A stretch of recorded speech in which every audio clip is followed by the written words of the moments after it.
everybody, welcome to Lex Macula Presents In the Spotlight. We've often heard that everyone has a story to tell. And this series is our attempt to find those very stories in the legal profession. We hope to look beyond firms, job titles, colleges, etc. and find what inspires and motivates our favorite lawyers. So come join us and enjoy this episode of In the Spotlight.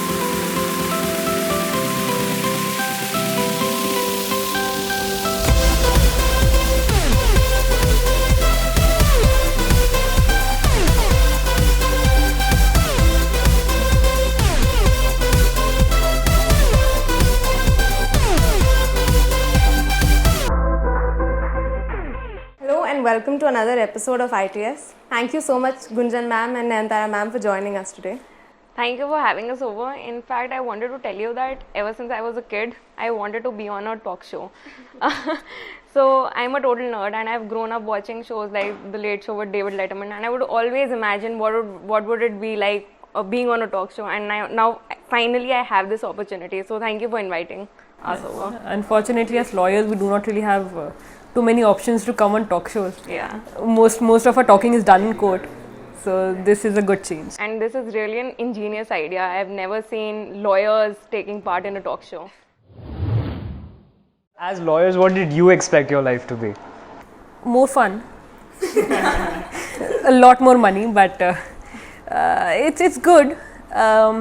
You have to get used to it. You have to see and it's not always a cakewalk. It's not always what you think it's going to be in law school.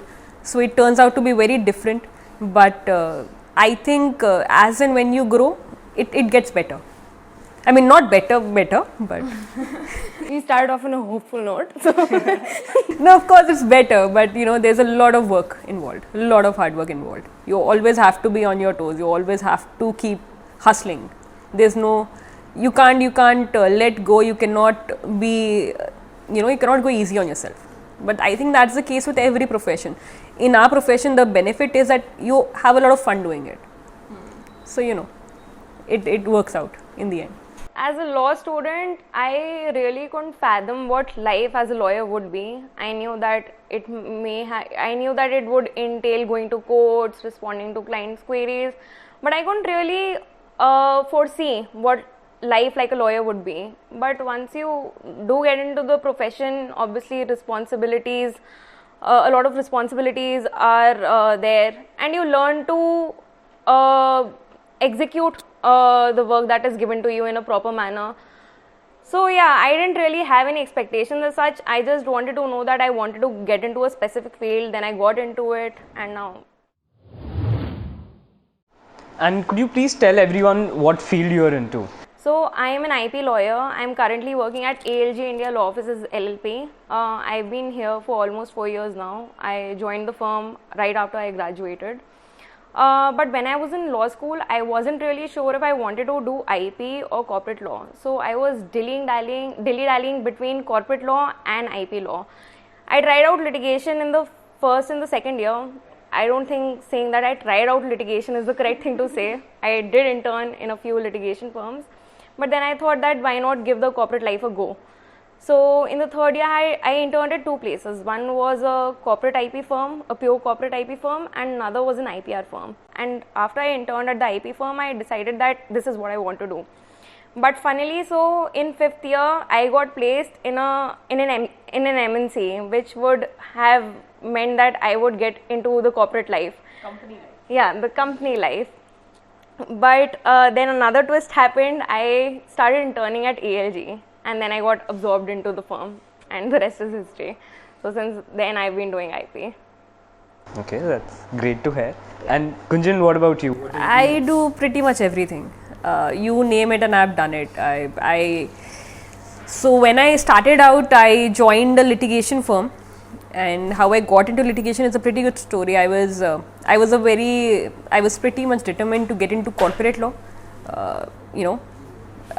do more mergers, do more commercial work.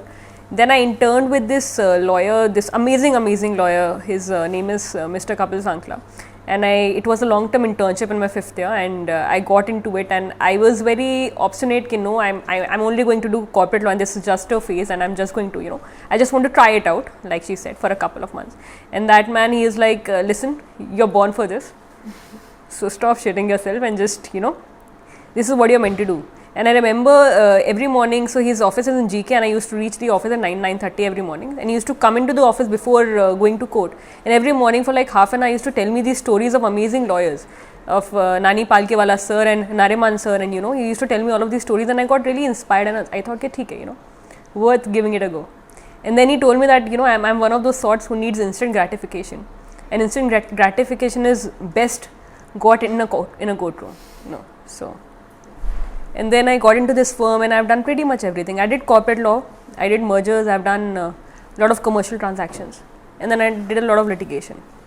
So right now my specialty is IBC, insolvency law, and I think it's just so much fun, just going to the court, just standing before a judge, just having that back and forth. And another boss of mine, he told me ki I was really scared one time before going to court, and he said ki if you can stand before a judge and you can have a judge tell you off, then you will face nothing more scarier.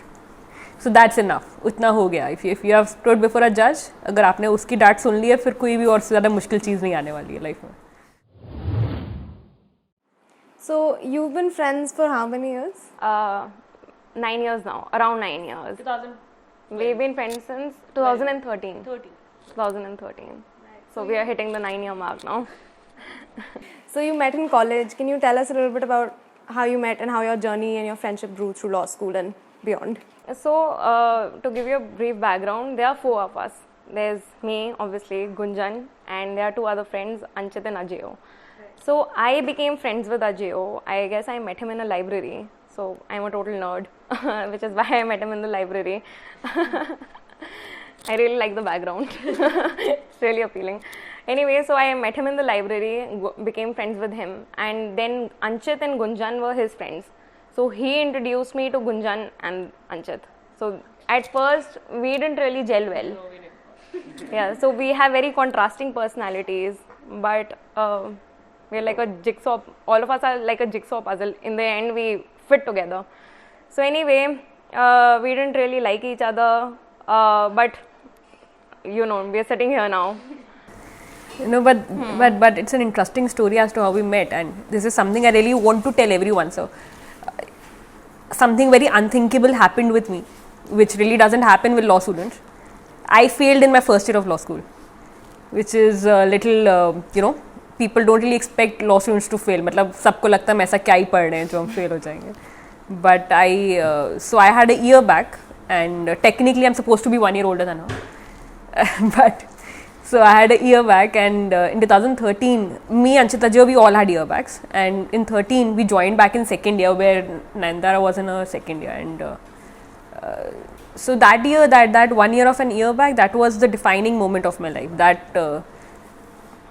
That made me understand what I was doing and why I was doing it, and I was just so determined to come back and just kill it, just hit it out of the park. I just wanted to do everything. So anyway, when we came back to college, and then I met her, and the 4 of us, as she said, we're all weird and awkward people, and the lawyers are usually weird and awkward people outside of court, and we just fit together. It was just that's how it began. It was just fun. All of us are a good fit. Yeah. That's how we describe our friendship. A jigsaw, yes. Yeah. Okay, so talking about failure, as you talked about failure, I've seen that failure plays a very important part in your life, and I'm sure all of us present here must have faced failure at some point or another. So for you, you told us your experience, it pushed you. Could you tell us more about your experience if you've had any? So until I graduated, not really. So I was, even in school, I wasn't a very studious kid in school, but I would always manage to get by. So all I would focus in school was on movies, shows, and just passing exams. I would open my book only a week prior to the exam. But when I got into our college, I started studying because I started enjoying what we were studying. So college was a breeze for me pretty much. But yeah, so in college, I was doing very well in IP internships, and as I earlier said, that you cannot fathom the life that you will have once you join. Whatever ideas you may have, they may necessarily not be true when you actually get into the work field.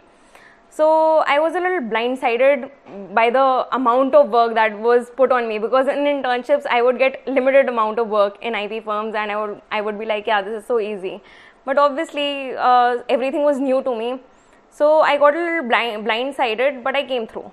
So dealing with that, got a little stressed out few times, but over the years I've learned to manage my stress. So yeah, that was the hardship that I faced. Did you initially plan to go into IP law when you joined law school or sometime during law school? In the third year, I became aware of IP law, and I thought that I want to give this a go. Law I wanted to do since I was in the 5th grade. So because my brother is also a lawyer, so I saw his books, and he would tell me what the law is about, the specific statute that he may be reading at the time. So I would get interested. Then I would also sometimes help him in, not really help him, but see what work he was doing, and I would enjoy it. So in 5th, I decided that I wanted to do law. Then in the third year, I started gravitating towards IP law. So that's when I decided. Right. And what about you, ma'am? Gunjan, please call me Gunjan. Oh yeah, you can call me Naitara also. Because that is the culture when you go, when you get out of law school. You never call, except if somebody is very senior, you always call them, the other people by their name. That's how it is. That's how it is supposed to be, because you're a lawyer. Please don't forget that. That's a firm specific. Don't go to any firm and just start calling them by their first name. No, I mean, of course you have to get comfortable, but otherwise. See what the culture is. Yeah. I honestly never wanted to do law. I was not really. I always wanted to become a writer. Actually, I never thought I would become a lawyer. Due to certain circumstances, I got into law school, and I was actually in Simbi. I went to Simbi for a week. I came back from Simbi. Simbi law? Yeah, Pune, yeah. And I came back, and thankfully उस time पे एक ही exam बचा था. IP was there, and IP took me in. And I remember I was the last seat in Amity Law School, actually. The last seat, yeah. I got in second counselling. I was earlier in another, I think, I'm not sure, maybe I was in Whips only, I don't remember which college I was in, but I was the last seat in Amity, and so I joined the session a little bit late, and I never actually wanted to become a lawyer. I wasn't very sure, and after I failed, after I came back, after that my only purpose was to just do very well in my exams. And I did very well in my exams. After I came back, I ensured that I was really, really good in my studies. And but I knew that this is not how life is going to be, and that is unfortunately the sad reality of law schools. Life is much beyond just giving exams, and उससे ज़्यादा आपको सिखाया नहीं जाता. So you get stuck in that, because once you're out in the real world, you understand that that is not how life is supposed to be. So you are making a huge career change right now, and would you like to talk a little bit more about that? What inspired you, and maybe some passions that you have for the future? Mostly my family inspired me, everybody doing their own thing, people not caring, people being like, listen, I have to be happy, so I'm going to do my own thing. And I decided one day that, it's more than enough, and I can do my own thing as well, and I should do my own thing. So it's not a career change per se. It's I'm working with an amazing firm. I'm working with I have the most amazing mentor, and so it's not like I'm leaving the firm completely. I'm going to be doing very less work. I'm still doing a few cases, but I'm still associated with the firm. But I will be giving more time to myself, more time to my own work, more time to my own ideas. I want to travel more. I want to make myself better. I remember. So all through college I was teaching. I had gotten into teaching. My dad had this idea that we should be earning our own money, and he told me that, listen, you should be doing something to earn your own money. And then I got into teaching, and I loved it. It was so nice to just teach. And so when I was, finishing college, I thought that theek hai, law mein one acceptable field for me would be teaching, becoming a professor. But then, everybody got jobs. And it seemed, you don't want to be on the back foot, when everybody is earning money. And, Sheep got placed and another friend of mine got placed and everybody is earning the big bucks. And, you want to be somewhere there. You don't want to be dependent on your parents for the rest of your life. And, it's time, it's like, okay, now I'm a lawyer. And even though I wanted to give CLAT and, do LLM and then give NET. But, so I got a job and it's been 4 years later and I couldn't get out of it. So talking about side hustles and alternate careers, Nayanthara, what would be an alternate career that you would have gotten into had you not come to law? So if I had not gotten into law, I was thinking about getting into psychology. So I've always been fascinated by medicine and the human body. You have got to be kidding me, come on. Medicine intrigues me. And I am an overthinker, so Which means you shouldn't get into psychology. no, but which would have meant that I would gotten down to the root of the problems. Or you would have just gotten the patient very, very anxious. No, I would have solved it because I am a perfectionist and I wanted to get into psychology. So, yeah, but then law happened. But if I could turn back time, I would definitely give medicine a go. She's going to be. Huh. She would have been a Person has a cough. I'll do an MRI to see if there are any tumors. What is causing that cough? Yeah. And Gunjan, you were also talking about your alternate careers. I think there should be a lot of alternative. See, I believe in this thing that you should have that passion when you get up in the morning when you're going somewhere. I saw this movie, I don't remember concept movie. I saw this movie, it had this dialogue, 30 years later you shouldn't be regretting your choices. I don't want to get up 30 years later and regret anything in my life, whatever I've done. And that is why I think you should give everything a chance, Till the time you find that passion, till the time wo subah utke you have that feeling that, yes, I'm going to do this today. So jab tak wo cheez nahi aa rahi, it's not going to be fun. If you can't get out of bed because you think you have to do that, then don't do it. If you want to get out of bed and do that particular thing, then that's your calling. And I want to say one thing in this, that a lot of people do, a lot of specifically law students, So for law students, you have so many options. Like you can get into corporate law, you can get into companies, you can get into litigation, IP, academia, of course. A lot of people do things mostly for money, People get sucked up into that life because, money. I mean, I'm here 4 years later and I'm still doing it. Right, not because I don't like the subject, I like the subject a fair bit, but it's not my passion, it's not what I thought I would be doing for the rest of my life. And my life, my day, it starts at like 9 o'clock in the morning, right? It goes on for like the rest of the night. I don't have a off day. I can't say ki theek hai, it's a Sunday, I will be off. I have been carrying my laptop around in the past 4 years everywhere I go. Even if I go out for dinner, my laptop is in my car. I don't want to say ki theek hai, everybody might be having a life like that, but it's not what everybody thinks that they will be doing. And that's why I think it is very important for a person before they start out to actually understand what they want to do and not let money be a guiding factor, because eventually you will earn money. To me, it's about what drives you. For some people, money may drive them, and they might be fine with the corporate life because they probably don't mind the lack of work-life balance. Obviously, that's not healthy, and many law firms try to make an effort to ensure that there's a work-life balance, but at the end of the day, it boils down to your personality. So we both have very contrasting personalities. As you can probably we can see.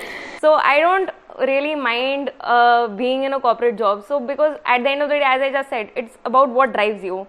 To me, on a certain level, money drives me. So I'm fine with that. I'm fine with getting up in the morning, doing my work, getting free at night or in the evening or whatever. So I'm kind of fine with that. So really depends on the person. So we are giving you good content. Yeah. We are giving you divergent opinions. Yeah. Anybody seeing this interview is going to have, he will not have one option, but they'll see both sides. They'll see both sides. Either way. Yeah. Yesterday I had a very interesting chat with an intern. So she told me that she wants to get into litigation. But then she also said that I've been told by people, no, you should get into corporate because that's where the money is. But then in litigation, you eventually start earning money. I told her, you're in the 5th year, you have a few years ahead of you. Don't mind dipping your feet into a certain field. If that doesn't work out, it's all right. We've seen so many people who've tried different things, but when you're in the 5th year and you're in the last year, you think you have to make a decision for the rest of your life right now. But that's really not the case. People might try ingraining this fact into you that you have the option to try out different things, but at that juncture, you tend to ignore that advice. But this is the advice that you should take with you. Try dipping your feet into as many things as you can probably, so that you don't regret after a certain point of time. Even if you, for example, if a person wants to get into litigation, does litigation for 2 years, decides after 2 years that no, I don't want to do litigation, I want to get into the corporate field, that's completely okay. So don't pressurize yourself in the 5th year and think that no, I have to make a decision right now. No, but I'll tell you why that happens. Because once you have done litigation for 2 years and then you want to do corporate law, then you'll be starting from the beginning. It's alright. Now, I know it seems alright for us right now because we have done that. But for people who are, for example, think 2 years back. If you're earning a certain amount of money and you have to start again in a in a completely new field from the beginning, earning like 10,000 rupees a month, would you be able to do it? You'll say ki nahi yaar, theek hai. Until and unless you have that kind of amazing level of passion. And again, it's about what drives you. For example, if there's a person who's in the corporate life, doesn't necessarily enjoy it as much, but is driven by the money, that person may not make the shift. But I know my brother was doing litigation. He got into corporate. So he started out with litigation in 2009, got into corporate around 2014, and he's doing well. So again, obviously your financial background matters, your thinking matters, all of that is there, but know that you have that option. You might have to struggle for a bit.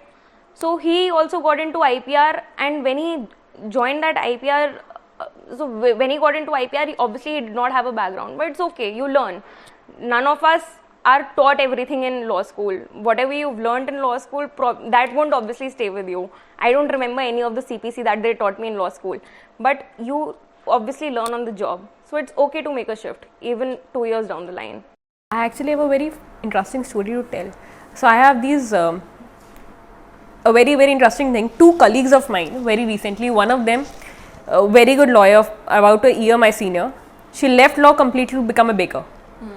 Like 8 months back, she became a baker. Another guy, a colleague of mine, amazing, brilliant lawyer. About 4 months back, he left his job. He was working with me. He left his job to, start a startup, a legal tech startup, but a startup.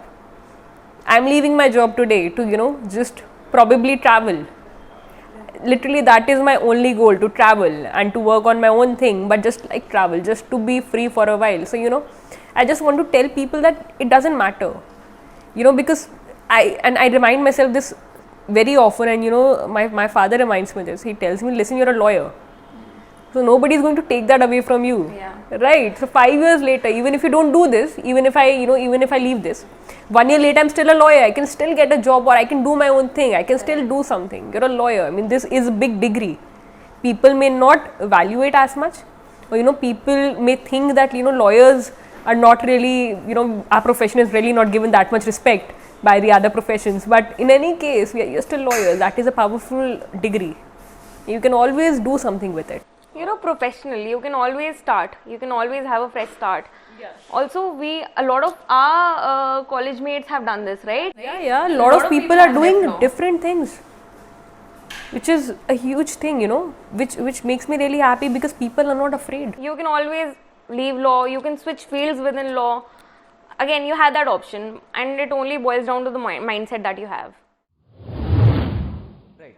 So Gunjan, you talked about how you were leaving to travel. So we have recently talked to other lawyers and fellow advocates who also are traveling while they're in their full-time job. So I think it all boils down to how you manage your time. Agreed. Right. And so what would your opinion be on that? Is it possible to manage your time being a full-time lawyer and then having to travel or wanting to do other things?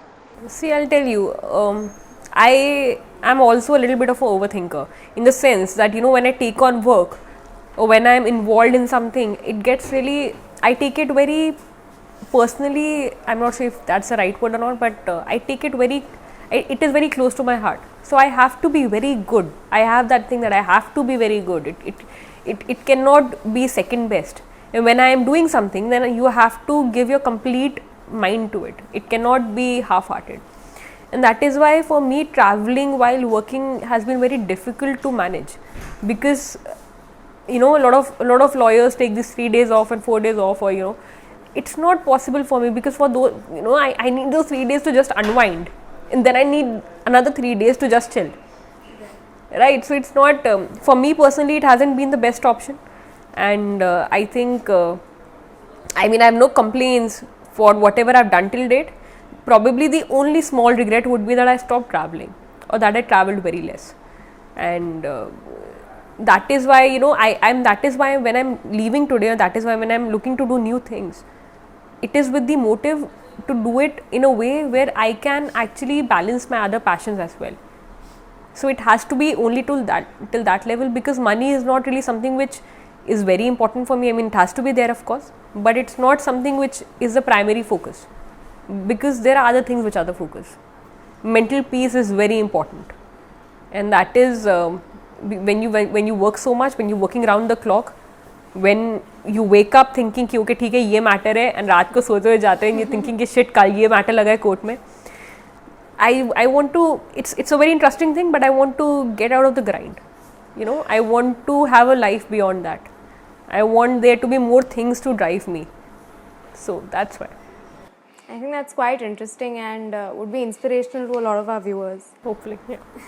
To me, I would like to add to that, to me it really depends on the organization that you're in, because so I know of this organization, of this firm, where people don't even get Sundays off. So obviously traveling is not an option, let alone taking a sick day. So traveling is obviously not. So there are certain firms that have flexible policies. You can travel easily over there. For example, our firm has, so our firm is very dynamic with respect to granting leaves. So the leave policies keep evolving. So again, the kind of firm that you're in, that also has a role to play. But for that I will have to mention my firm also. It's specifically the kind of support I've gotten from my seniors, my mentors. It's been amazing. I am kind of, I have that kind of support where I can do whatever I please, and I would really like to thank them for that, because they have been so supportive in whatever I'm doing. Even today when I'm leaving, they're still so supportive. They're like, "ठीक है, Gunjan, just go and do your thing, and you'll still be here." And as far as leaves go, I think they have never really told me to not take a leave. We don't have a leave policy, but so they're like, "Gunjan, you can do whatever you want." And but it's because that firm is so close to my heart, the work, because when I joined that firm, it was a startup. It was just starting, and I joined in the beginning, and it's been 3.5 years later, and it's grown with me. I've grown with the firm, and the firm has grown in front of my eyes. I've never really thought of it as a firm where I work. It's my firm for me. It's my home, and that's how I've always seen it, and that's why it's always so close to me. That is why I have to be involved. That is why it's so difficult for me to switch off. I can't switch off, because that is my place. And I know, not that if I take a leave, not that anybody would have an issue with it, but I can't leave. It's about a sense of responsibility also, because the matter belongs to you. Obviously the matter is emanating from the firm, but you are responsible for it. So do you really want to go completely AWOL? Obviously sometimes there would be times where you would want to go completely off the grid, but you always have that sense of responsibility over there. So again, depends on the kind of firm you're in and the kind of mindset that you have. I think you have this benefit with bigger firms, where you have these huge teams working, and that is why then at that point of time there are always other people who are working on the same matter or on the same issue. So it's easier for you to just take off. Now in firms like ours, and so I'll tell you, the pros are that you are doing everything on your own. तो आपको सब कुछ आता है. So at this stage I know more than what an associate of my age, of my years, would know in a bigger firm, because I am doing pretty much everything from start to finish, right? From the client meeting to drafting to the actual filing, I'm doing it all. so I know the whole process. Right, even in corporate law, even if we are doing a merger, I'm doing the client meeting, I'm doing the due diligence, I'm doing the drafting, I'm doing the actual execution. So I know the whole process. I'm not just involved in the one part, right? But of course, because that is a huge pro, because you know so much more. That prepares you for when you want to do your own thing, right? But of course, the con is that you are so involved, right? There's no one else.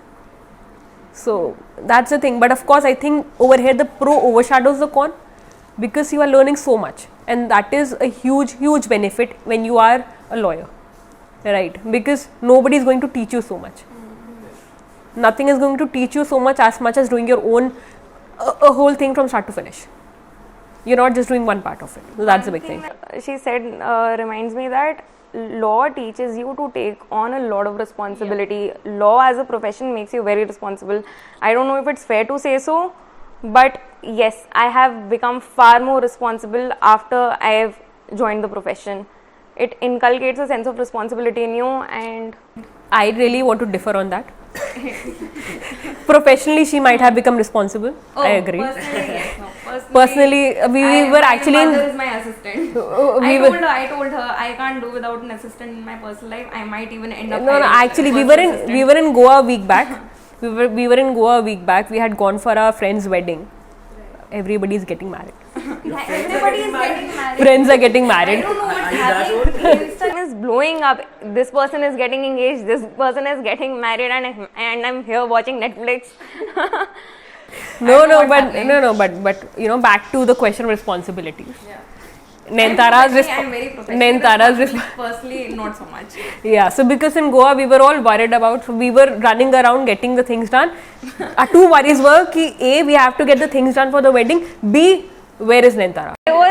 So they were helping the groom, running around him. I was back in my hotel room doing a little bit of work and getting ready. My sole focus was on getting ready and looking pretty. I did not help at all. No, we were so worried. Is Nayantara okay or not? Where is she? Who will go and somebody has to go and get her. But thankfully our hotels were close by, so that wasn't really an issue. Right. So I see that both of you are very interested in travel and have traveled. I'm not very interested in traveling. 2 trips a year are enough for me. So I get a little homesick. If I'm 5 days away from Delhi, I get a little annoyed. I want to go back to my bed. Yeah. When we were coming back from Goa the last day, she was terrible. I was horrible. I was horrid. She gets terrible every time we go on a trip. On the last day, she gets terrible. She's like, okay, I bahut ho gaya. I want my mother back. Yeah, so we were in the road, they were enjoying the view, and I was like, why?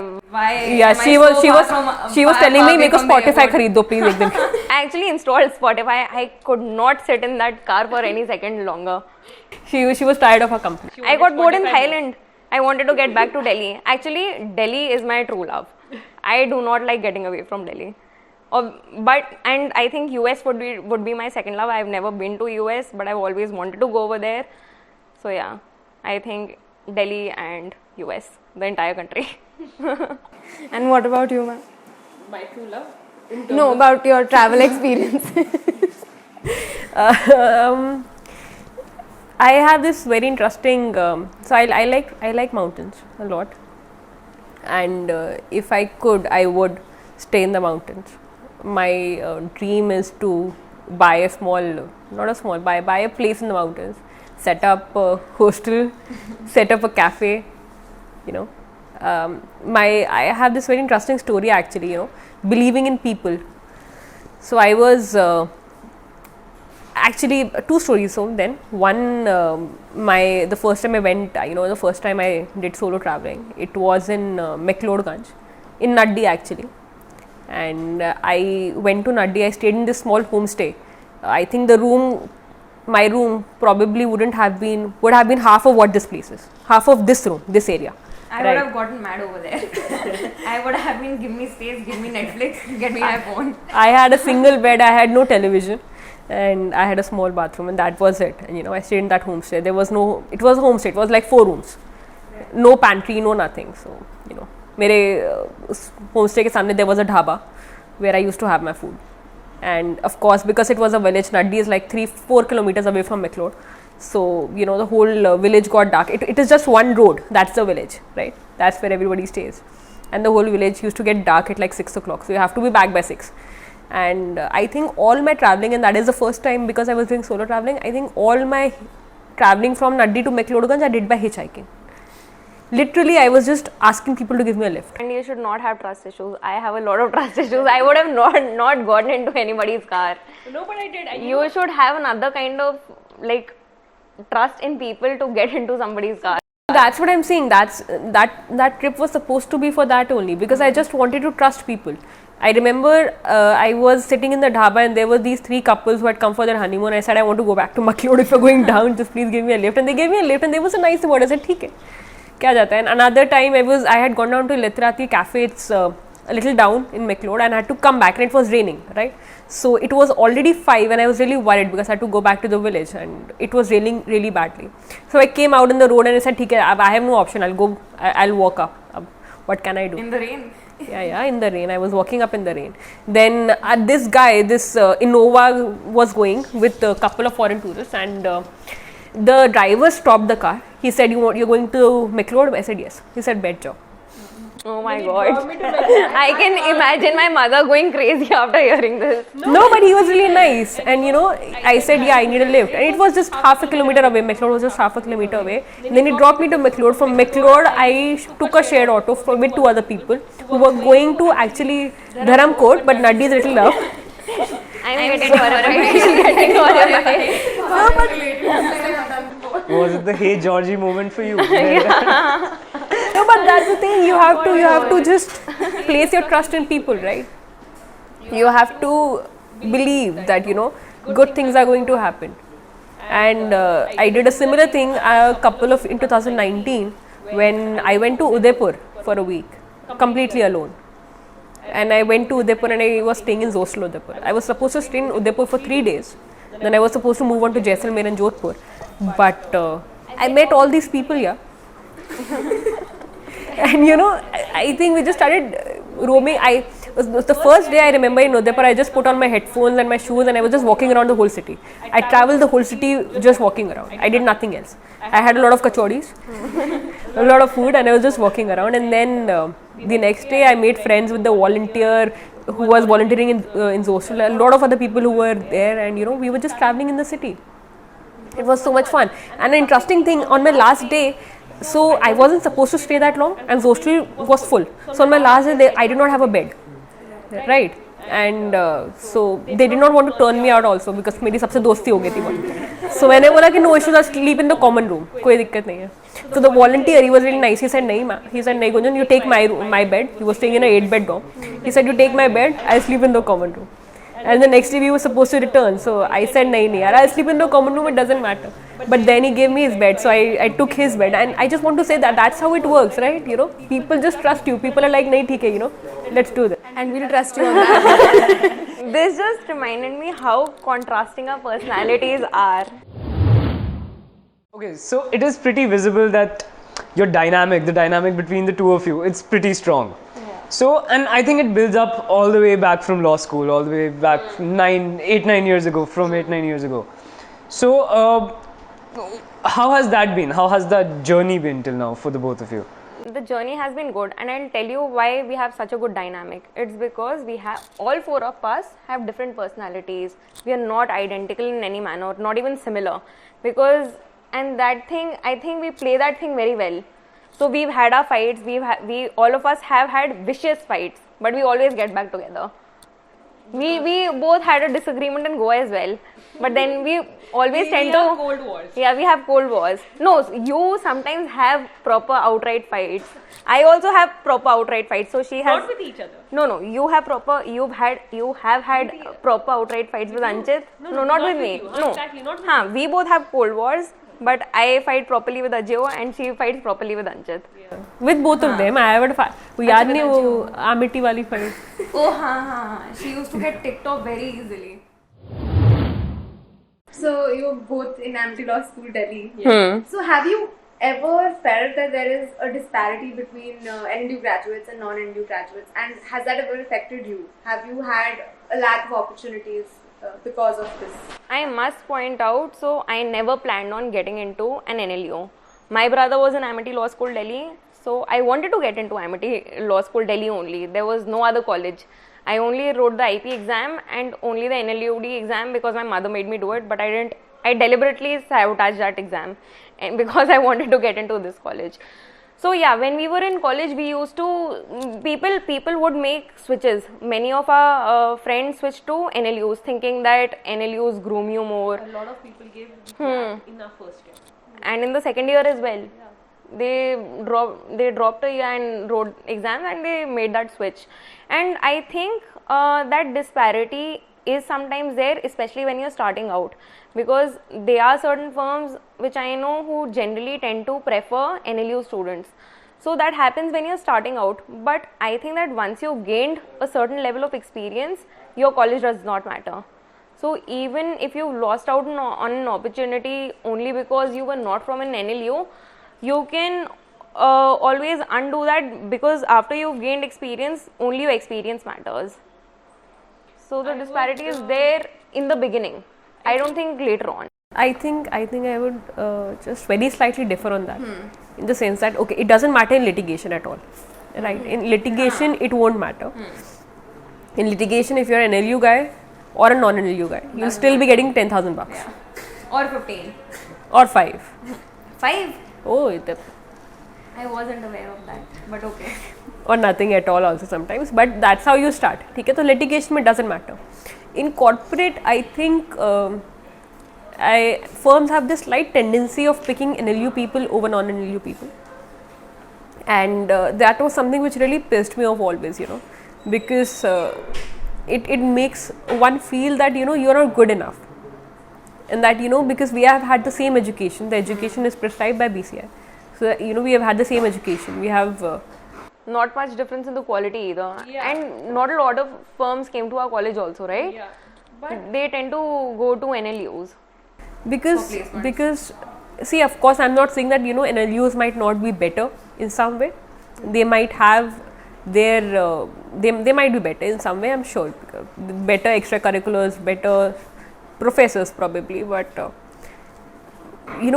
I think it is very unfair to judge as per the student, because the student is always, if somebody is coming, you should always see how they grasp their work, how they do their work, if they are hardworking or not. I remember my interview in the firm which I was working in, and I told them that listen, I'm not the most brilliant person, and I did fail my first year of college. I'm not really the most intelligent person out there, but one thing I can promise you is that I'm hardworking. I'll give my best, and that is more than what. And that is what they told me, that is more than what other people can do. Somebody may be brilliant, but if they're not hardworking, it doesn't matter. So I think that is that NLU people just get this very unfair benefit, very unfair advantage of just getting to the top just on that name. And the other people like us, people from other law schools, they have to struggle really, really hard, right? And that I think is not the correct way, because that really discourages people. As lawyers, you have to see one thing which is very important is networking, right? Correct. A lawyer will only be very successful if he or she can network. Once you come from a college like that, you're already going into high places. So your connects, your networks are already in high places, right? You get my point? So ma'am, you talked about some stress and anxiety that you've dealt with during your law school and even after.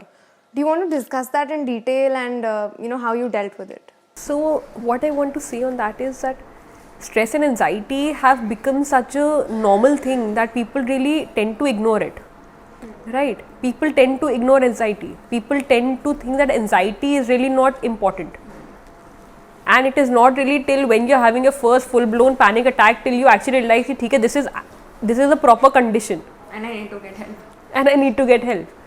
And that is not what it should come to. And that is, I go back to the point I was making in the beginning, that it is supposed to be so much more, right? Life is supposed to be so much more fulfilling. When we all start out as lawyers, A lot of us, we harbor the thought that okay, we'll be helping people, or we'll be doing good things, and 5 years later, cut to 5 years later, and all you're doing is helping the bad guys.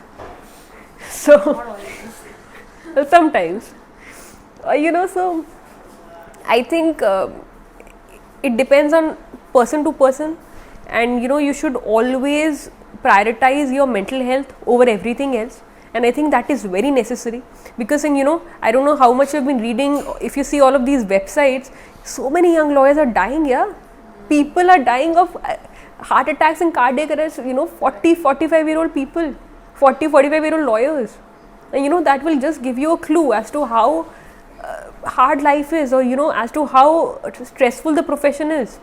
And that is not how it is supposed to be. People should be having fun.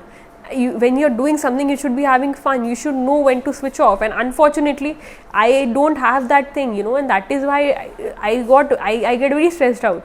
I can't switch off.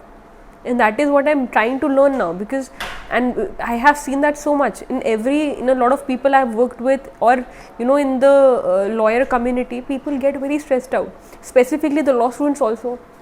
Sabko tension hai how to get the next internship, what will be enough, what to put on the CV, how to get that job. Once you are in the job, you're just working round the clock for every damn thing. So that is not how it should be. People don't focus on having fun. People don't focus on having fun with the profession.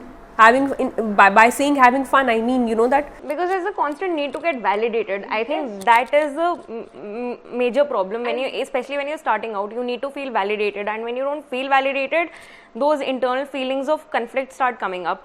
So what you need to do is that you have to give due importance to your health, because you said 40-year-olds are dying. That's because they're leading an unhealthy lifestyle. They only focusing on minting money, not giving any importance to their health.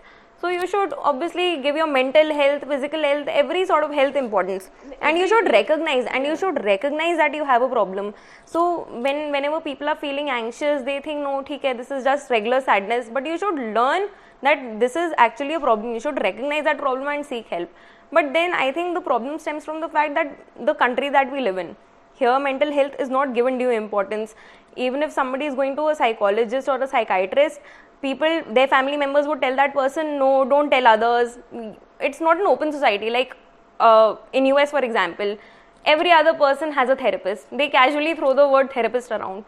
So unless we start accepting that mental health is as important as physical health, we won't be making any strides in this area. So you need to be compassionate. You should be empathetic. So for example, if somebody has a mental problem or any sort of problem, you should not tell that person, no, it's okay, ho jayega. Talk to that person, recognize that person's problem, and give them some validation that it's okay.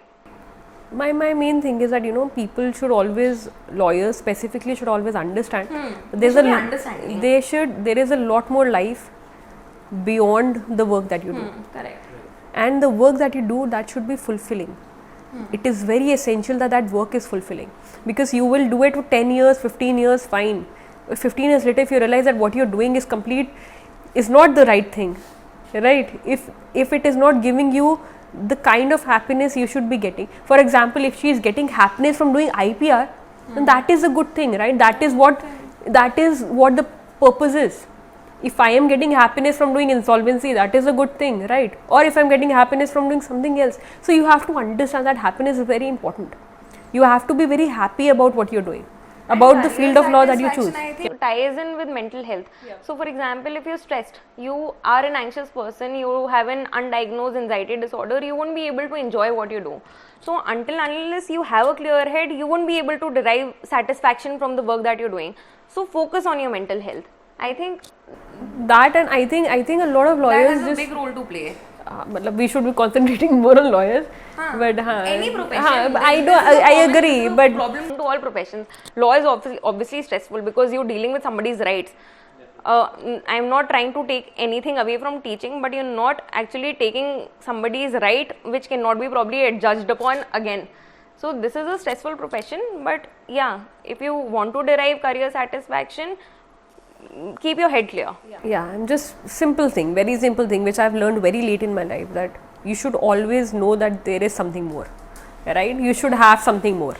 It is very important to have something apart from your work, because if you don't, then that is the only thing you have, then that is the only thing you will ever concentrate on.